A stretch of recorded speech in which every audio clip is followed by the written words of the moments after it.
7-5. Jim, we are good to go. Motley Crue, Kickstart My Heart here in Piscataway. Let's roll. I want to know how to get Shane started here, even more than he already is here. Get that song going. Motley Crue, great band. Hendrickson, a redshirt sophomore, ranked 25th in the country.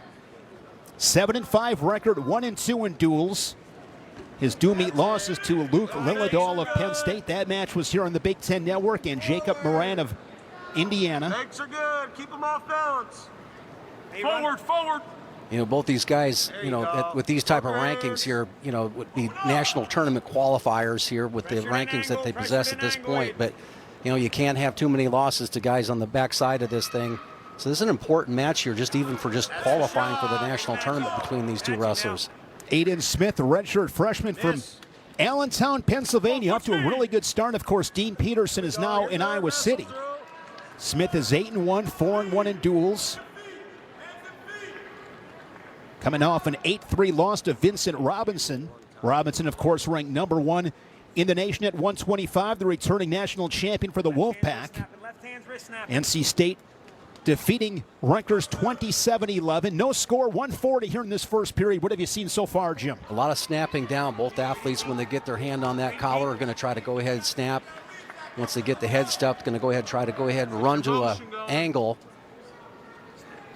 And just the range, obviously Aiden Smith has a little bit more range than Hendrickson there, but, you know, when you have that short, compact body that, you know, Hendrickson has here, you want to go ahead and get those inside ties there, blocking off real well. It's really tough to get through his upper body, and you really have to go ahead and get low. And you've seen a couple of kind of head snap, inside, kind of a knee pull type technique off of the head snap. Hendrickson, as you mentioned, low in his stance, really tough to score on. Involved in a lot of close matches. And he doesn't come out of his stance. Goes to an underhook there on the right side. Collar tie. Down to 50 seconds here in this first period. Scoreless with Hendrickson and Smith. Top 30 matchup to kick things off here inside Jersey Mike's Arena. Another phenomenal crowd. One of the top arenas in the country in terms of attendance. Aiden Smith, Jim, a 2-time Pennsylvania State champion, 4-time placer at Notre Dame Green Pond. Great career. Beast of the East champion. He wrestled in the Pittsburgh Wrestling Classic. And he's really having a hard time get through that head-hands defense here. You can see the upper body strength that Hendrickson possesses. And that just natural wrestling at that low height that he's able to do. He's using that to his advantage. Front headlock position there for the Sooners. Short time in this first period. And we are scoreless after the first period. Scott Goodale took over this Rutgers program back in July of 2007, the winningest coach in program history. On his staff, Joe Pollard, Steve Minich, and Mikey Labriola as well. 240 dual meet victories for Coach Goodale. He said he's really excited about this team, a lot of fun. These guys are working hard, but of course you find out more about your team once you get into that meat grinder Big Ten schedule. Yeah, and they're not only that they're wrestling a team that's kind of like they said before, in their weight class, so to speak, so it's really important that they hold serve here. Now quick escape there by Aiden Smith. We'll see if he can go ahead and get any offense going here. Then it's got to start with getting the tie that he wants. Inside collar tie, a little more purpose right there with his tie. Smith this season Keystone Classic champion. Picked up his first dual meet win for Rutgers last season on Valentine's Day. Beat Caleb Wind of Michigan State 4-1 in sudden victory. Had a really good redshirt campaign. He was 12-4. He's got the early escape here in the second period. Majority of this match has been wrestled in the neutral position. Neither guy with a real legit scoring attack up to this point. As you said, Jim, just a lot of hand fighting, collar ties, snaps, ear to ear. Yeah, and you can hear that Coach Goodale's trying to get him to keep his hands moving here. Now you see him coming inside, not get frozen on a particular tie. And you can tell that Smith is having difficulty here getting underneath. You see that Hendrickson almost got to his corner there on a little go behind there, but caught a little underarm spin to get back to a neutral position. Down to 40 seconds here in the second period. And there is going to be a takedown for Hendrickson. The Sooner takes the lead 3-1. And now he'll get to work on top, see if he's able to finish this period on top with a half a minute to go. that was so well done here by Hendrickson because he went to the other direction and it just got a little easier. So he was able to go ahead and go a quick little elbow pass. And I know you're a big fan here, Jim, as he's looking coffee grinder. Well, actually, it's a head lever, Shane. It's been around. It's been written on the cave walls, all right? So just remember that. Inside wrist control here for Hendrickson. And after giving up that escape, he will get a takedown, and he's going to stick to Smith to close the period. 3-1, the Sooner with the lead to the third. And here's that adjustment that he made. Yeah, going to the other side, just off the underhook that time, caught the edge of just the toe right there, was able to run it down. But his previous attacks, maybe 3-4 of them have been to the other side. And this time he hit the underhook to that side, and it got a little easier. Hendrickson, as we begin neutral here, third period, coming off a 2-2 weekend last weekend at the Cliff Keen in Vegas. Earlier this season at the Tiger Style Invite, he was third place. He was 4-1 on the day. Oklahoma second at the Tiger Style Invite behind Missouri in the team standings. And Hendrickson taking a gap year after high school. He was the starter in 2024 at the Big 12s for Oklahoma.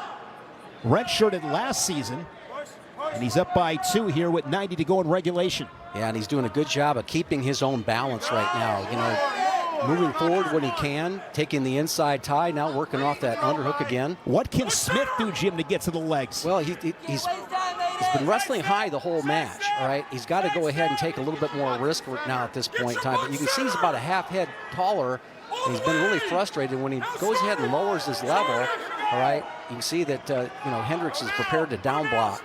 So he's really got to really put some risk out there and just shoot. Hendrickson, solid job keeping territory. He's been moving forward. No stall calls on Hendrickson as he's working underhook. And he's not getting caught leaning into his opponent in this situation, so really good at holding a lead. Smith with just 40 seconds.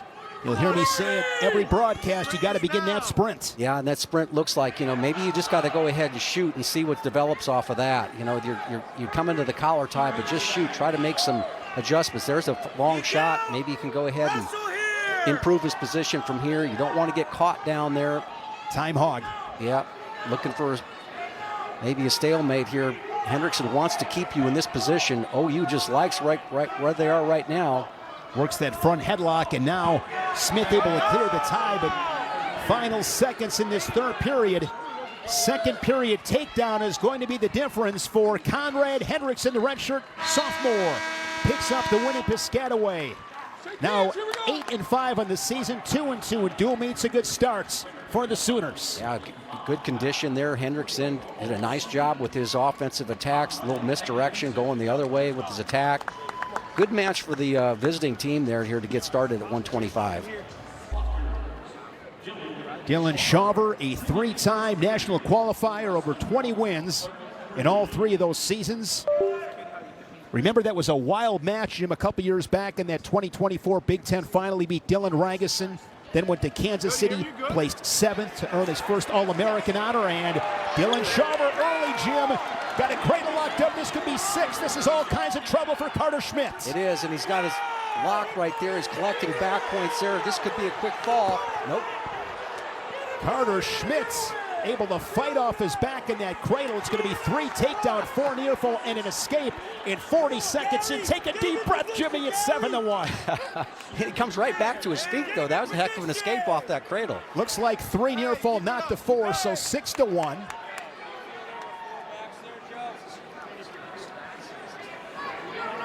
Yeah, the rarest of scoring there, the 3-point near fall. Dylan Shawver in his 6th year out of Lorain, Ohio, Elyria High School. Swing side's good.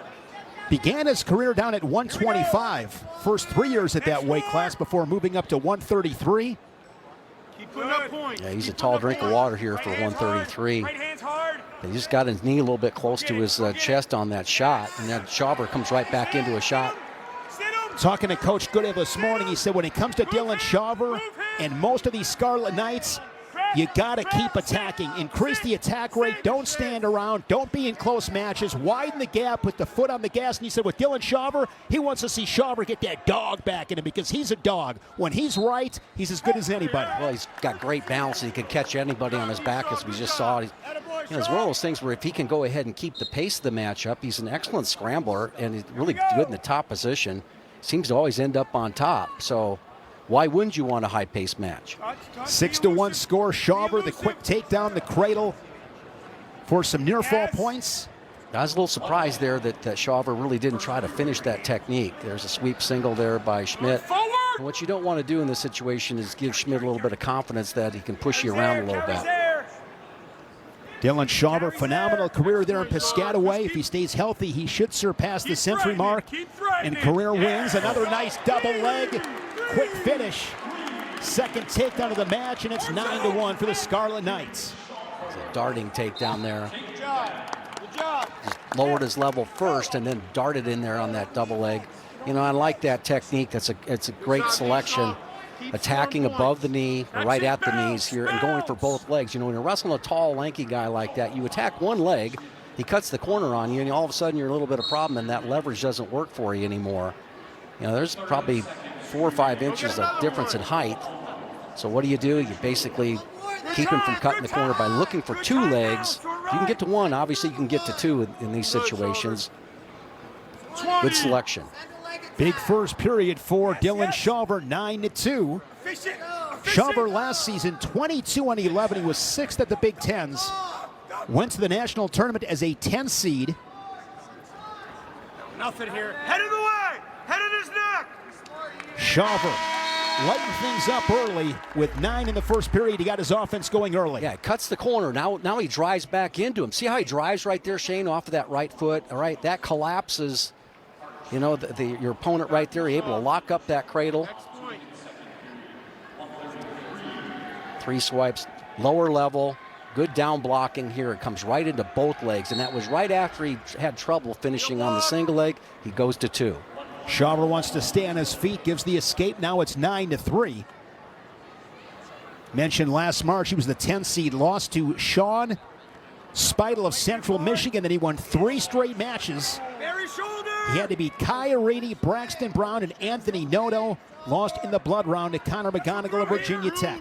Yeah, once again, Shawver's in on a shot, but notice it's just the inside. It's got a head to the outside shot right there, and immediately Schmidt cut the corner on him. So he's really kind of just looking for a stalemate, trying to keep his left shoulder inside that leg. And these are the positions, Jim, that can lead to scrambles, and you want those quick finishes like that double leg. Yeah, and then if he really had a really clean shot, and he's noticed immediately Schmidt goes to cut the corner, and he's got to try to create something here with his long reach. Maybe he can lock a cradle up. You can see that Shawver senses that. Now driving through, gets the hand across to the double leg. Great chance of scoring here. He's got an opportunity to shelf that left leg of Schmidt up on his right thigh. He'll score. 52nd second period. Shawver looking for another takedown. How does he finish it here, Jim? Yep, he's got to try to slowly move into him up on his chest. It's pretty delicate here. Now good maybe hips. Yeah, good hips there. Good job by Schmidt. And just you can see the range that this athlete has, because he was dead to rights there in that position, and great flexibility. Schmidt Gets a stalemate out of it. Redshirt sophomore from Belgrade, Montana, a 4-time placer, 2-time state champ, coming off a 3-2 weekend in Vegas. Oklahoma finished 6th as a team. We're neutral here with 25 to go in the second. Well, you got a good mic on Scott Goodale. It said doubles or carries, all right? Doubles or carries. So he knows what he's talking about there as far as, you know, the way to attack a guy like this that cuts the corner real well. Doubles or carries. 10. Steve. There it is right there. Double leg attempt. Wizard defense from Schmidt. Head up, head up. Not able to quite drive through it. Schmidt trying to create a little bit more head position. You know, Schmidt's been game in this match. Hasn't backed off a bit. Was really a bad flurry. That's been the difference. Yeah, and that quick takedown he had with the double leg. That was a 6-point scoring sequence early on for Dylan Shawver.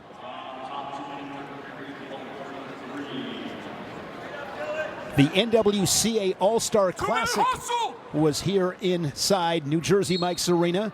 Back on November 1st, Shawver wrestled the reigning national champion Lucas Bird of Illinois. Dropped that match to Bird as we're neutral. The quick escape for Shawver. Riding time and on factor. Shawver up by 7, looking for bonus points here at 133. Like the way he set up that elevator action there, kind of a little faked forward a little bit and got Schmidt to follow him and then hit that little elevator up into a quick escape.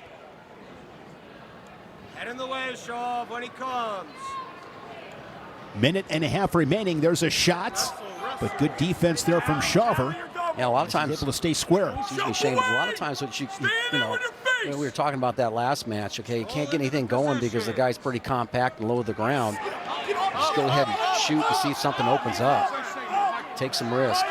Shawver with the leg attack, but crunched underneath that tall frame of Carter Schmidt. Yeah, and I think right now you just got to try to roll with him a little bit, see if you can get something to end up in your advantage here.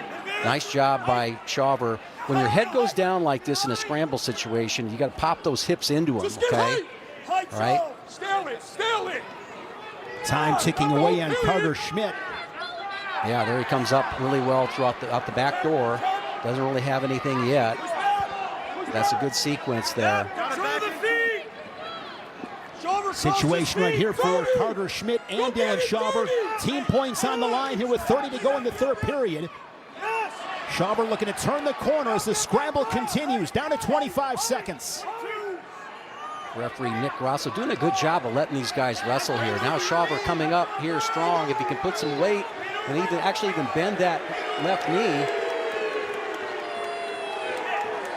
Shawver looking for the takedown. He's got the takedown to put him up by 10, 13-3.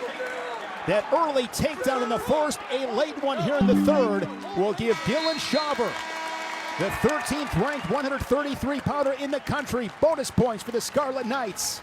Boy, that was a great job of limping that leg out. It looked like Schmidt had that leg elbow deep and it looked like he wasn't going to be able to free his leg out. You see a lot of guys settle for stalemates in that situation, but got the crowd fired up.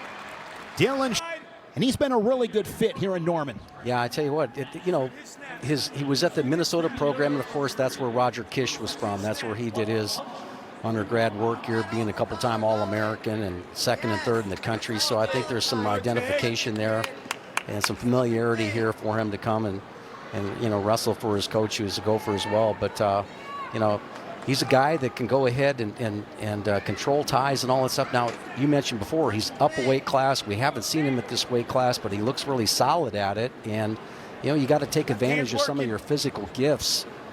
Build a style off that that'll be effective at this next weight class. And sometimes you get kind of offset a little bit, not used to the range and the power of your opponents when you move up. But he kind of looks the part right now. He's filled out really nicely for the weight. Big night for the Big Ten. Fernando Mendoza, Indiana University, the Heisman Trophy winner, the first Heisman winner since Troy Smith of Ohio State won the Heisman in 2006. Mendoza, the second Indiana player to finish top 5 in the Heisman voting. Anthony Thompson was a runner-up back in 1989 to Andre Ware of Houston. Tyler Wells a takedown, leading at 3-0. Nice. I mean, this story in Indiana football, Jim, might be the best sports story in the last 100 years. What Kurt Cignetti has done with that program, I mean, you just can't even put that into any kind of context. Well, his ability to project his own confidence in what he does, when you're doing things at that level and getting people to believe, your attention to detail has got to be just well beyond everybody else that's in the game, all right? And to take a program like that, and the way he's built it too, all right? In the first year, it was a lot of, transfers and guys that came with him and all that, but they all knew his game and understood his belief. But it's been a wonder to watch here and probably huge lessons for people of all sports.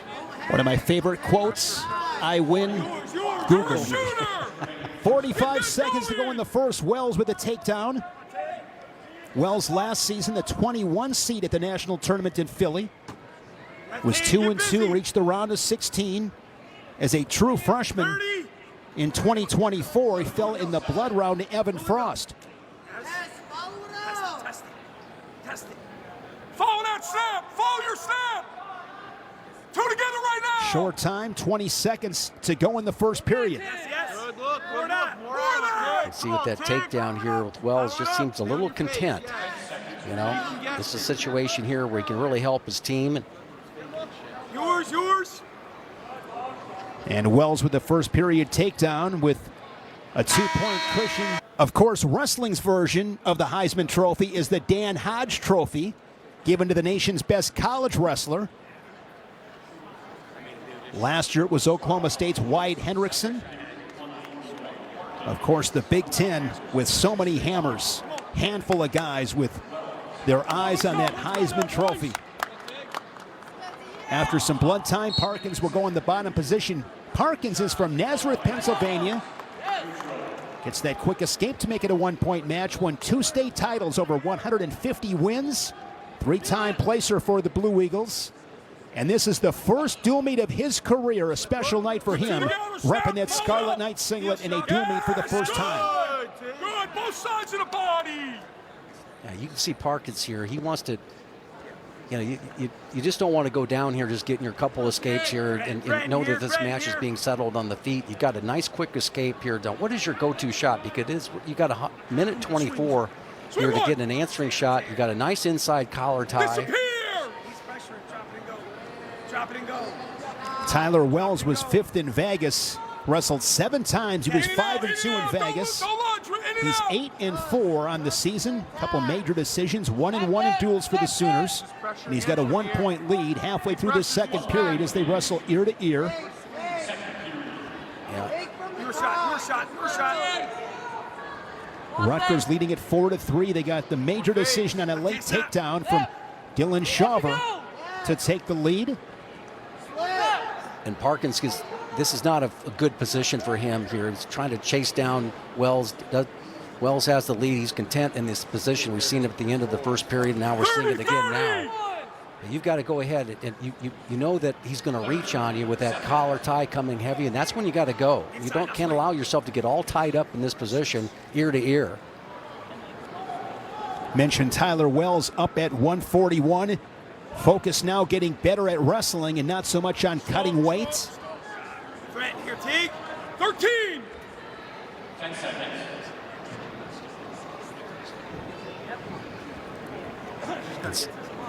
It's a 1-point match to the third. Looking at some of the Hodge contenders here in mid-December, Jesse Mendez has been fantastic this season. A bonus point machine, of course. Mitchell Messenbrink and Levi Haynes in the mix for Penn State. Well, they're going to be in the mix all the way through the season. And these are 3 guys that you can sit there and point to and say, hey, you know, is it between these 3 guys? The disadvantage that the Penn State athletes has is that going to divide up the vote, you know, in the future? And how do you separate it? But I don't think anybody on that graphic right there is worrying about that right now. They're worrying about getting better and trying to become a national champion again. Jesse Mendez, another tech fall last night. He's 7-0, 4 tech falls and 2 falls. He has been dominant, the 2-time reigning national champion. Mendez from Ohio State. The Buckeyes with a nice win over NC State last night. That one on Big Ten Plus. Wells 4, Parkkins 2, 123rd period. And there is a stall call on the Scarlet Knight. Go get one. To the legs, Tim. Down on a knee once again, half shot. And once again, Jimmy's tied up in a front headlock and underhook, not where he wants to be. Not where he wants to be. He's getting his head stuffed down here. So Parkkins got to try to find a way to move out of that there. You know, but additionally here, if I'm in the Oklahoma corner, I'm trying to get my athlete to get on his offense here. He really hasn't done it. He's been able to take advantage of an athlete that's maybe a little bit less experienced than he is. And he's got to put up more points than this for his team. So Wrestle, swing. Of course, at this weight class for Rutgers is Joey Oliveri, a 2-time national qualifier. Ranked 5th in the nation at 141. He's off to a really good start, 9-0. But tonight, Parkkins, the young Scarlet Knight, with an opportunity, but he's down by 2 with a half a minute remaining. And right now, you're not going to hurt your team by just going all committed to try to get a takedown. You can win the match with it right here. Could steal it late. Yeah. First dual meet of his career for Rutgers. And he is hit with his second stall call, so now he needs a takedown and a ride out to send this one to sudden victory.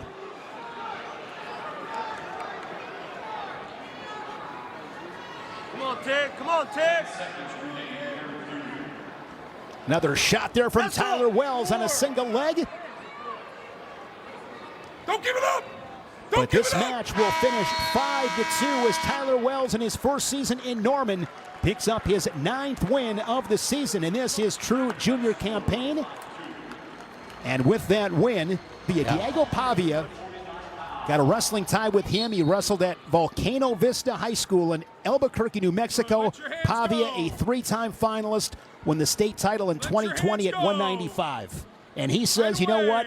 Playing football, I really relied on what I learned on the Resolite. Good stuff. You take your wrestling to other sports. That's what their attitude is. You take that wrestling mindset to other sports, and you're going to succeed. And you'll hear me rant about this, Jim, every opportunity I have. Multi-sport athletes. You're in high school, get involved, play different sports, have some fun. Heck, play in the band, get in theater like you're in high school. Mix it up a little bit, Jim. Yeah, you know, but if you're a 103-pounder, you're not going to go play defensive line, okay? So I should have ran cross country. Yeah. I should have ran cross country. If you run cross country in high school, Jim, you'll steal 5-6 matches in December. You probably with had conditioning. Because you had all the young ladies running after you. That's why you could have been pretty good. Jim, I'm embarrassed to say it. That was never a real problem for me as a 100 pounds. Heck, I was 80 pounds as a freshman. Yeah, that was not a problem. No score, 105 into this first period. Andrew Clark, a 2-time national qualifier. He's 5-3 this season. 2 bonus point victories, 2-2 in duels. Was a runner-up at the Keystone Classic. He fell to Cross Wasilewski of Penn in that final 5-1, and he's just been a staple here in this Rutgers lineup for a long time. Yeah, he's got, you know, the ranking here like he'd be a national qualifier right now, and this is an important match. You don't want to be losing to guys that don't have any numbers by their name, so to speak.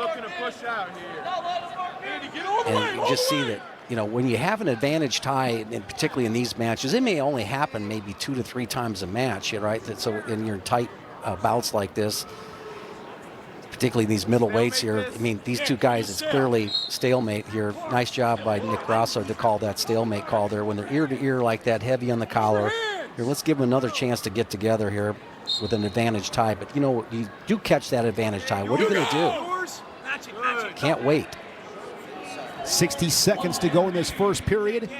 Clark, a season ago, 24-15. That was his first season down at 149. He's wrestled 157 and 165. He was 6th at the Big Tens and was 1-2 at the national tournament as a 19 seed. But, I mean, this guy's done it all. When I talk about 157 and 165, I'm talking about seasons at those weight classes, not just a match here and there. He's scoreless with the redshirt freshman from Norman, Oklahoma. Hollingsworth was a 3-time state placer at Edmond North, one of the premier programs in Oklahoma. And these are the kind of guys, Jim, that Roger Kish has to get to Norman. Yeah, you're right. Exactly. He's got, you know, he's trying to build back a program that has, a huge tradition, you know, and wrestling is better when OU is doing well, you know. And no score after the first period. Hey, confidence. Hollingsworth with the choice.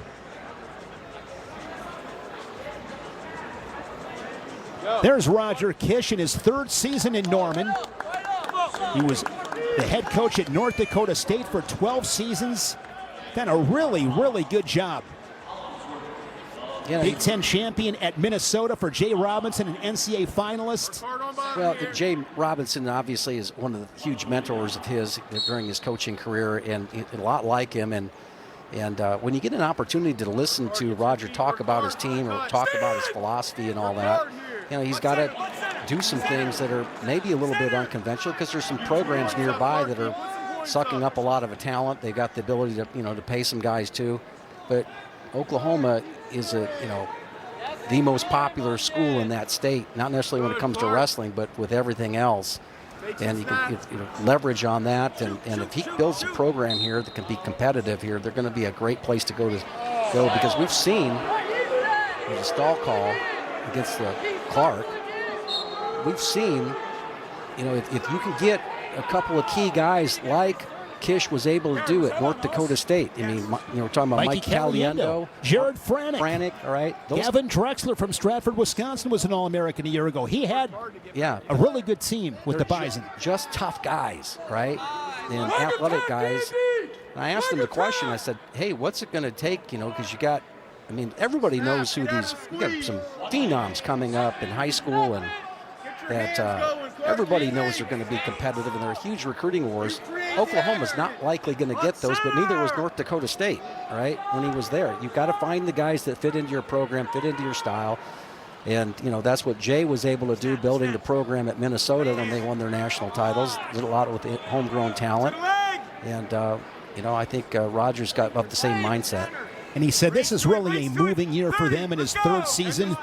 They were 8-4 in dual meets last season, 4-4 in the Big 12. They had 5 national qualifiers who wrestled in Philadelphia. Cam Sikora, Austin Marsden, and Mark Hall on his staff there in Norman. 15 seconds left. Just that escape by Andrew Clark in the second after a scoreless first period.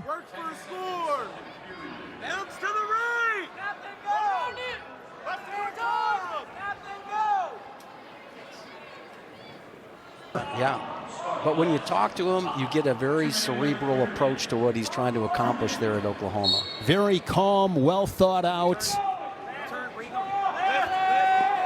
Reputation speaks for itself. Nice mat return right there on the edge. Check out the mascot getting a little camera time. The Scarlet Knight is in the house. Coffee grinder right there from Andrew Clark. Oh, come on, please. So, all I want for Christmas this year, Jim, all I want is next week, next Sunday, we're in Lincoln with Oklahoma State, Nebraska. Can you just call it a coffee? That's all I want. Can you call it a coffee grinder for me for Christmas, please? Hey, you know what? Decades of wrestlers who have used this move, all right, are just shuddering right now because you've named their move after a kitchen utensil. That's just not fair, all right? You know. What's next? Cheese grater? I like that too, especially being a Wisconsin guy. What is your favorite name of a wrestling move? The Metzger. Okay. You know what I like? The cement mixer. Yeah, those are good That's too. a great name. Of course, coffee grinder's #1. I mean, that's nobody's going to debate that outside of yourself. 1-0 match now. Andrew Clark sinks in a deep claw ride. He's got riding time 25 seconds. Hollingsworth, just a redshirt freshman. And this is where the redshirt freshman is going to have difficulties trying to get that claw, trying to circle back in. And Clark has taken him to the edge, so he's not can kind of camp out back here, watch him try to keep his toes in. So knee slides there by Hollingsworth. Riding time at 45 seconds. Thigh pry from Andrew Clark. A lot of pressure, forward pressure. Good awareness right there. You saw it as left foot inside the cylinder, switch off to the right. Scott Goodell saying, keep him down. Well, right now here, if you take a look at Hollingsworth, he's really given up that claw ride, half Nelson. Expect him to go right back to it. Opposite arm that was around the waist is probably going to come inside on the thigh right there. Got a nice grip. Takes him to the edge, mat return, and takes that riding time to 60 seconds. Hollingsworth was 1-2 in Vegas. See, Roger Kiss basically wanting him to come down and fight that arm that's around the waist. You got to close down your pockets right now. What I mean by that is bring your elbows in, all right, and make it difficult for him to come. See, that right arm came real easily and uncontested because the right elbow was out. Too big of a gap over there on that right side. At this weight class for the Sooners is Jack Giaffre. They expect him back soon, the national qualifier coming to Oklahoma from Virginia. We'll say this about Hollingsworth, Jim. I mean, he's making Clark work hard in the top position. Yeah, if he can build some sort of a roll through or get a little bit more back pressure and then take that forward pressure of Clark and then just get an escape. But right now, you probably got to look for a reversal, right? And a little bit more back pressure. See how he's just getting pushed around back there. He doesn't have any power. It's pretty easy to follow.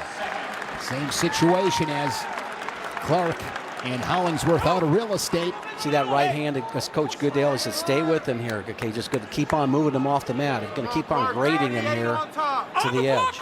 And Clark has not been hit with stalling. So he can wrestling accordingly with 28 seconds to go. There's going to be a caution on Clark. Got a couple of freebies to give. And never mind those cautions. And right now, if you're bottom guy here, you got a guy hammering you on that top position like that. Again, close down those pockets, right? And barrel back into and create a roll situation. You're looking for a reversal now. What's your best move right there? Push back into him with those legs. Maybe create a roll right there. It's a good effort. Keeping that left so inside the cylinder.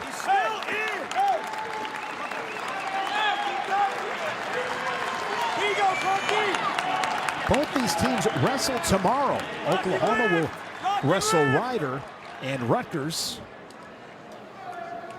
battles Drexel. It was a scoreless first period. Clark with an escape in the second. Gets an escape. Too little, too late. The riding time point the difference. 2-1 in a hard-fought victory for Andrew Clark.